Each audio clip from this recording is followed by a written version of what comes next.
वंदना आपल्या रूममध्ये झोपली होती. तिला थोडी सुद्धा उठण्याची हिंमत होत नव्हती. कारण ताप आणि थकवा आल्या कारणाने तिला चक्कर येत होती.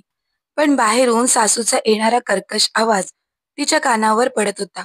त्यामुळे तिच्या डोळ्यातून अश्रू येत होते. सुजाताताई आपला मुलगा संजय समोर उभ्या राहून ओरडतच बोलत होत्या. सुनबाई असताना नाश्ता आणि जेवण मी बनवू का? मी कालच तिला सांगितले होते की नाश्त्यामध्ये मला पावभाजी खाण्याची इच्छा झाली आहे, म्हणून ती आज आजारी असण्याचं नाटक करत आहे. बाळा, तू सुनबाईला 2 हात लावून तिचे तापाचे नाटक दूर कर. तू आत्ताच्या आत्ता तिच्या रूममध्ये जा आणि तिच्या कानशिलात मारून खेचतच तिला किचनमध्ये घेऊन ये. तेव्हा कुठे ती पावभाजी बनवायला चालू करेल. तू पहिल्यांदाच ही गोष्ट दाखवून दे की तू बायकोचा बैल नाही आहेस आणि सासरी तिचे कोणीही नखरे चालून घेणार नाही. आपल्या आईने असे भडकवल्याबरोबर मुलगा लगेचच वंदनाच्या रूममध्ये गेला आणि जोरात ओरडत म्हणाला, "वंदना, काहीही झाले तरी तू किचनमध्ये जाणार नाहीस." आपल्या मुलाचे असे बोलणे ऐकल्याबरोबर सुजाताताई रागातच आपल्या मुलाच्या रूममध्ये गेल्या आणि रागातच म्हणाल्या, "तू हे काय बोलत आहेस? मी तुला हिला खेचतच किचनमध्ये आणायला सांगितले होते आणि तू इथे येऊन हिला किचनमध्ये येण्यासाठी मनाई करत आहेस. तुझं डोकं तर ठिकाण्यावर आहे ना?" संजय म्हणाला, "आई, मी अगदी बरोबर बोलत आहे. जेव्हा तुझी तब्येत खराब होत असायची आणि आजी जबरदस्ती किचनमध्ये तुझ्याकडून काम करून घ्यायची, तेव्हा तुला किती त्रास व्हायचा. आई, ते दिवस विसरलीस का? तरी सुद्धा सुनेसोबत तू त्याच गोष्टी करत आहेस." तेव्हा सुजाताताई आपल्या मुलाच्या बोलण्याकडे दुर्लक्ष करत नाटक करण्याच्या बहाण्याने टाळी वाजवत म्हणाल्या, "वा बाळा वा, तू आज सिद्ध करून दाखवलेस की तू बायकोचा बैल झाला आहेस." तेव्हा अगदी नम्रपणे संजय म्हणाला, "आई, मग जेव्हा बाबा आजी समोर तुझ्यासाठी आवाज उठवायचे, तेव्हा काय बाबा सुद्धा?" एवढ्या दिवसापासून शांत असलेला संजय आज खूप काही बोलत होता. संजय आपल्या बाबांवर बोलल्याबरोबर सुजाताताई एकटक त्याच्या तोंडाकडे पाहू लागल्या. त्यांच्या रागाचा पारा आता चांगलाच वाढला होता. तेवढ्यात संजयचे बाबा बाहेर हॉलमध्ये आले आणि जोरात ओरडत म्हणाले, "सुजाता, थोडी बाहेर ये." आपल्या नवऱ्याचा आवाज ऐकल्याबरोबर सुजाताताई लगेच रूममधून बाहेर आल्या. त्यांच्या मागोमाग संजय सुद्धा दरवाजात येऊन उभा राहिला होता. तर इकडे अंथरुणावर पडलेल्या वंदनाच्या डोळ्यातून अश्रुधारा वाहू लागल्या होत्या. ती विचार करत होती, आज पहिल्यांदा मी सासरी आजारी पडली आहे, तर एवढं सर्व काही होत आहे. त्यामुळे तिच्या मनाला खूप वाईट वाटत होते. कारण ती विचार करत होती, मी एवढे दिवस माझ्या सासूची सेवा अगदी दिवस रात्र एका पायावर उभी राहून करत होती. आई जे काही बोलतील ते मी लगेच त्यांच्यासाठी करत होती. दिवसभर घरातील कामे करून मी थकून जायची. तरी सुद्धा आईंच्या आनंदासाठी मी रात्री उशिरापर्यंत त्यांचे पाय दाबून द्यायची. मग एवढं सर्व करण्याचा काय फायदा झाला? आज मी थोडी आजारी पडली आहे, तर सासूबाई मला एवढं ऐकवत आहेत. असा विचार करून वंदनाच्या डोळ्यातून अजून अश्रुधारा वाहू लागल्या. इकडे सुजाताताई हॉलमध्ये पोहोचल्या. तेव्हा रघुनाथराव रागातच म्हणाले, "घरात हा सर्व काय तमाशा चालू आहे? जो तमाशा आईच्या वेळी चालू असायचा, तो तमाशा तू सुद्धा सुरू केलास.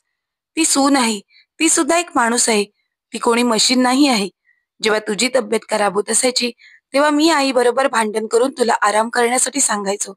त्यामुळे मला असे वाटत होते की सुनबाई आल्यानंतर तू पुन्हा त्या सर्व चुका करणार नाहीस, कारण तू स्वतः सर्व त्या गोष्टी सहन केल्या आहेस. परंतु आज सुद्धा घरात पुन्हा तसाच तमाशा होत आहे." तेव्हा सुजाताताई रागातच म्हणाल्या, "मी तुमच्या आईसारखी नाही आहे. जर मी तुमच्या आईप्रमाणे वागली ना, तर तुमची ही सून एक दिवस सुद्धा घरात टिकणार नाही. आता ही आजारी पडण्याचं नाटक करून पलंगावर पडून राहील. मग मी हिला काम करण्यासाठी सांगणार नाही का? सून घरात आलेली असताना सुद्धाच मलाच किचनमध्ये जाऊन जेवण बनवावे लागले तर कसे होईल? हे माझ्याने होणार नाही. त्यापेक्षा घरामध्ये सून नसलेलीच बरी." एवढं बोलून सुजाताई आपल्या रूममध्ये निघून गेल्या. तेव्हा मात्र रघुनाथराव स्वतःचे डोकं पकडून सोफ्यावर बसले. त्यांना समजत नव्हते की आता आपण काय करायला हवे. तिकडे वंदनाला औषध घ्यायचे होते. त्यामुळे संजय शांतपणे किचनमध्ये गेला आणि जेवण बनवण्याची तयारी करू लागला. तेव्हा रघुनाथराव सुद्धा त्याची मदत करू लागले. परंतु आज घरातील वातावरण पाहून त्यांना त्यांची वेळ आठवू लागली की आपली आई कशी छोट्या छोट्या गोष्टींसाठी वाद घालायची आणि रघुनाथराव आई आणि बायकोमध्ये कसे पिसले जायचे. त्यांनी संजयचा चेहरा पाहिला तर त्याचा चेहरा एकदम उतरला होता.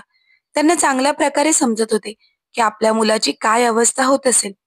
एकतर त्याची बायको आजारी आहे आणि आईचे असे रूप पाहून नक्कीच त्याला वाईट वाटले असेल. म्हणून रघुनाथरावांनी त्याला आधार देण्यासाठी संजयच्या खांद्यावर हात ठेवला. तेव्हा संजयच्या डोळ्यात पाणी आले होते, पण त्याने आपल्या डोळ्यातील अश्रू बाहेर येऊन दिले नाही. तो भरलेल्या गळ्याने म्हणाला, बाबा, आई असे का करते? वंदनाची तब्येत खराब आहे, तर मी तिला आराम करण्यासाठी सांगू शकत नाही का? आज आई मला बायकोचा बैल म्हणाली. काय मी खरंच तसं आहे का? आपल्या बायकोची काळजी घेणे, तिची गुलामी करणे आहे का? मग आई सुद्धा तुमची गुलामच होती. कारण एवढी वर्ष जेव्हा कधी तुम्ही आजारी पडायचात, तेव्हा तीच तुमची काळजी घ्यायची. बाबा, नवरा बायकोला जेव्हा एकमेकाची गरज पडते, तेव्हा त्यांनी एकमेकांची काळजी घ्यायला नको का? अशा वेळी ते थोडी जास्त काळजी घेऊ शकत नाहीत का? तेव्हा रघुनाथराव म्हणाले, बाळा, मी तुझे दुःख खूप चांगल्या प्रकारे समजू शकतो. एक वेळ अशी होती, जेव्हा मी माझ्या बायकोची काळजी घ्यायचो, तेव्हा माझी आई सुद्धा अशीच वागायची. त्यावेळी सुद्धा माझ्या हातामध्ये काहीच नव्हते. मी काहीच करू शकत नव्हतो. आज सुद्धा मी तुझ्या आईला समजवण्याचा प्रयत्न केला, परंतु ती समजून घेण्यास तयारच नाही. खरंच, कधी कधी माणूस आपल्याच माणसासमोर एवढा असह्य होऊन जातो, की त्याला सर्व काही समजत असून सुद्धा तो काहीच करू शकत नाही. कारण समोरची व्यक्ती आपल्या अज्ञानामुळे चुकीचं काम करत राहते. रघुनाथराव खूप दुःखी झाले होते आणि त्यामुळे घरातील वातावरण अचानक निस्तेज झाले होते. फक्त वंदना आजारी होती, पण पूर्ण घर आजारी पडल्यासारखं वाटत होतं. आणि आता वंदनाचं हृदय इतकं तुटलं होतं, की तिला आयुष्यात उत्साहच दिसत नव्हता. इकडे आईचे हे रूप पाहून संजयलाही आश्चर्य वाटले. आईच्या प्रेमाची जी प्रतिमा त्याच्या मनात स्थिरावली होती, ती आज ढासळली होती. तर इकडे सुजाताताईंना वेगळाच राग आला होता, की सुनेसाठी माझा मुलगा आणि माझा नवरा माझ्या विरुद्ध बोलत आहेत. 3 दिवसापर्यंत घरात शांतता पसरली होती. किचनमधील सर्व काम संजय आणि रघुनाथरावांनी मिळून सांभाळले होते.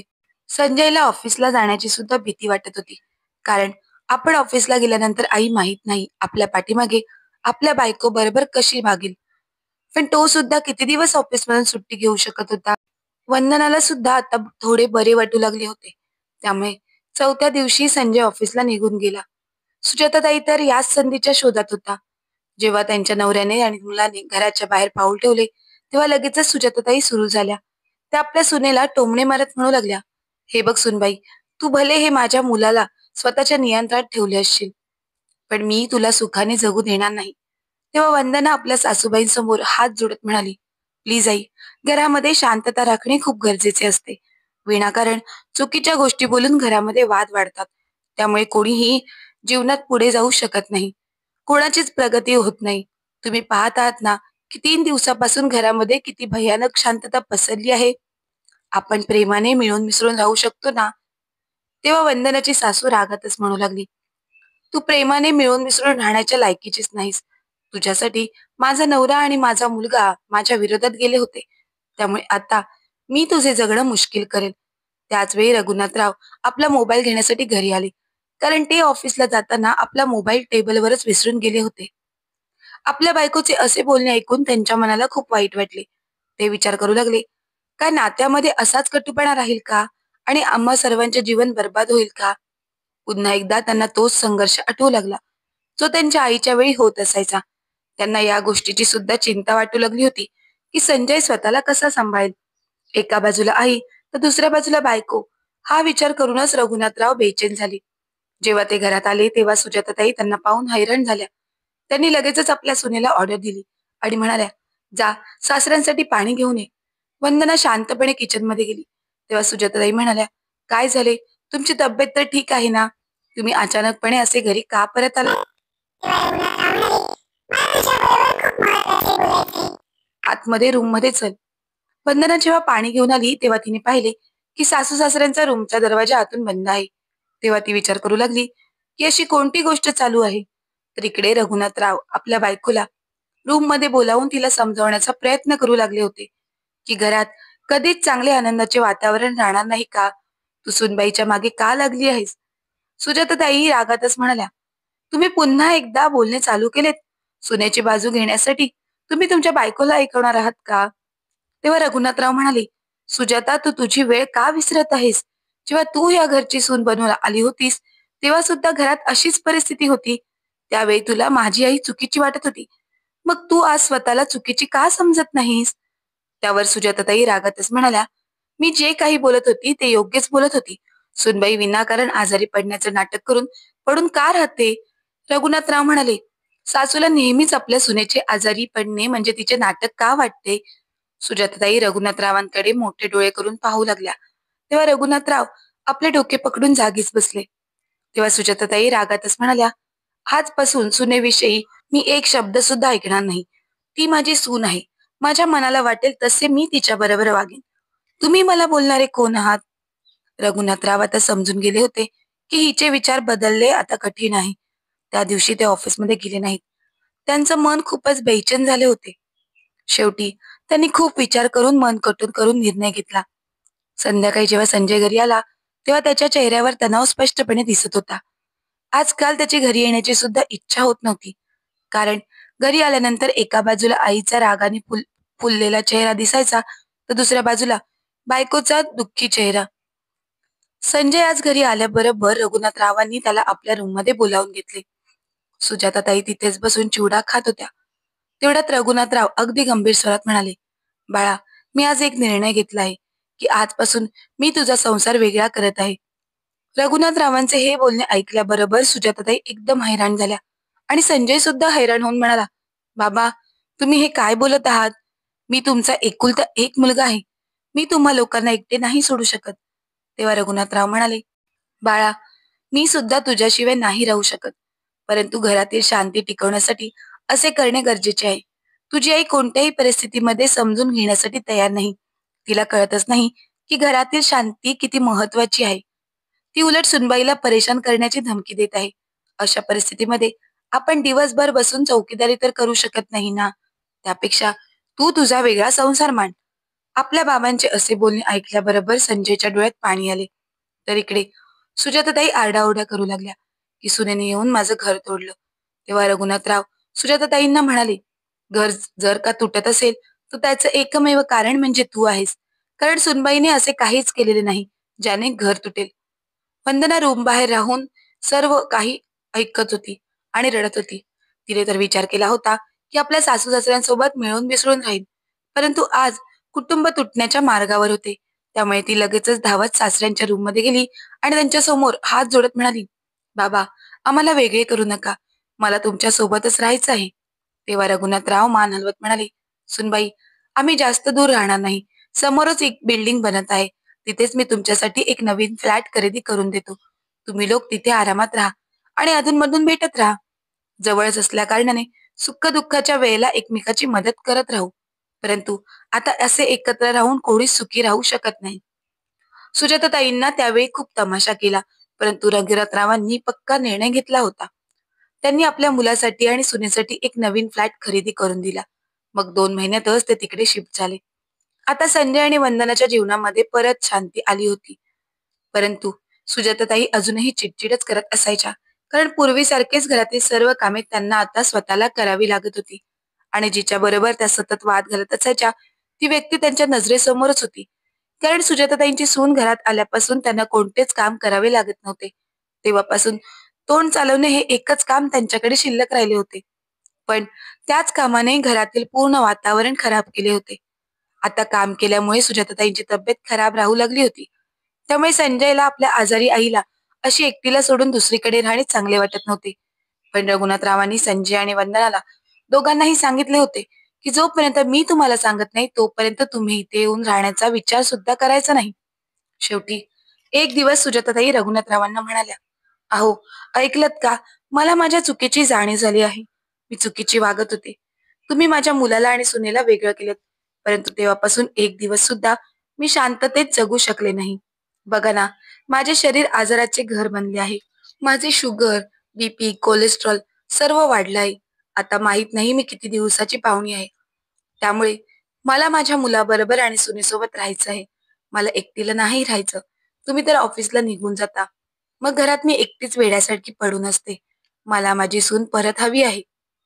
तेव्हा रघुनाथराव म्हणाले, जेव्हा सून निस्वार्थ भावनेने तुझी सेवा करत होती, तुझ्या बरोबर प्रेमाने वागत होती, तुला एवढा मान सन्मान देत होती, तरी सुद्धा तू विनाकारण सर्व नाती बर्बाद केलीस. मुलगा सुद्धा तुझे बदललेले रूप पाहून किती दुःखी झाला होता. म्हणून मला मजबुरीमध्ये हा कठोर निर्णय घ्यावा लागला. नाहीतर मुलापासून कुणाला दूर राहण्याची इच्छा होते. जर तुला खरंच तुझ्या चुकीची जाणीव झाली असेल, तर तू तुझ्या सुनेला फोन कर. तेव्हा लगेचच सुजाताताईंनी आपल्या सुनेला फोन लावला. आपल्या सासूबाईंच्या रडण्याचा आवाज ऐकून वंदना सुद्धा रडू लागली. ती म्हणू लागली, "आई, मी तर विचार केला होता की तुम्ही मला खूप लवकर बोलावून घ्याल, पण तुम्ही खूप उशीर केलात.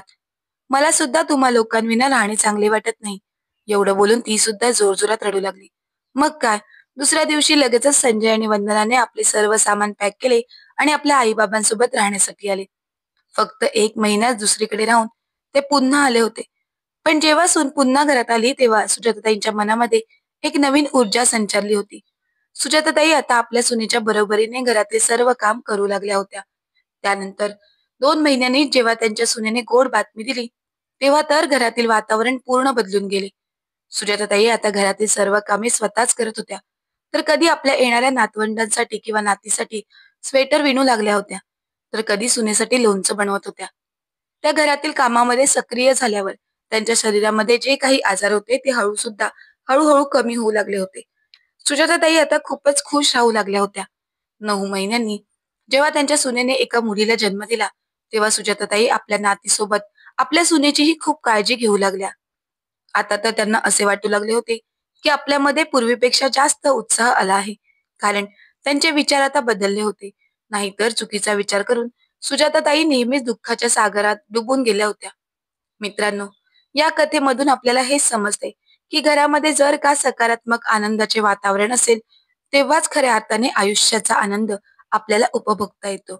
नाहीतर घरातील लोक एकमेकाचा राग करत असतील, तर नकारात्मक विचार करत असतील, तर माणसाकडे कितीही पैसा असला तरी त्यांच्या आयुष्यात कधीच सुख येत नाही. तर मित्र आणि मैत्रिणींनो, तुम्हाला ही कथा कशी वाटली ते आम्हाला कमेंट्स करून नक्की कळवा.